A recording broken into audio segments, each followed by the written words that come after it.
Voici une étude de l'INSEE qui va vous permettre de vous situer dans l'échelle des salaires. Les Français gagnent en moyenne 1 605 € net par mois. On apprend aussi que de plus en plus de salariés vivent mal le stress et la pression au travail.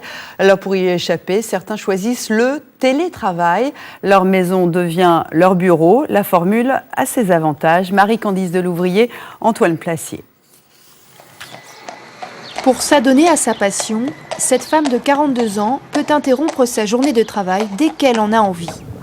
Marie d'Orange a quitté la région parisienne et son poste de graphiste dans la publicité pour s'installer dans un petit village d'Auvergne comme travailleuse indépendante. Un virage radical qui n'aurait pas été possible sans le télétravail.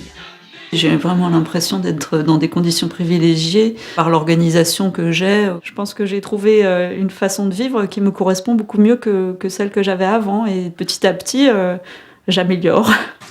Pour elle, télétravailler ne signifie pas uniquement rester chez soi.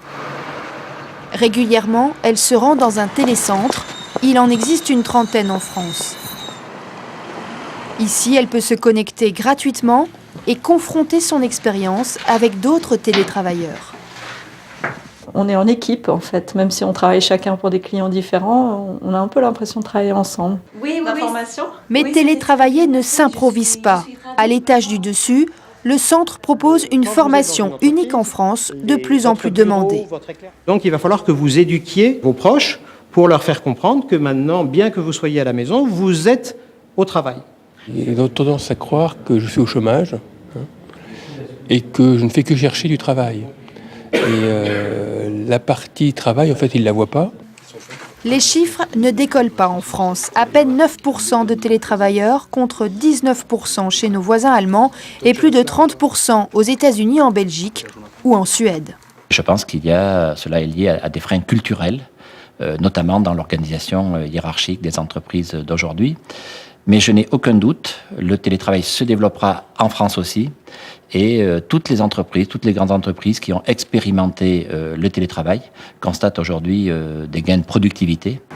Une vingtaine d'entreprises seulement ont signé des accords de télétravail en France. Chez Michelin, cette gestionnaire de données ne passe que 3 jours par semaine en entreprise, le reste à la maison. Je pense qu'elle est beaucoup plus efficace en fait chez elle. Et du coup, quand elle est à l'entreprise, elle est beaucoup plus disponible aussi pour les autres personnes du groupe. Il fallait aussi que mon manager ait confiance. Donc, moi, je trouve que vraiment, c'était gagnant-gagnant, quoi. Pourtant, les télétravailleurs représentent moins de 1% des effectifs de l'entreprise. Christine n'a pas convaincu ses collègues. Ouais, non, je pense pas que ça me dirait vraiment parce que j'aurais peur de trop m'impliquer dedans, en fait, de me mettre à travailler beaucoup plus que finalement au bureau.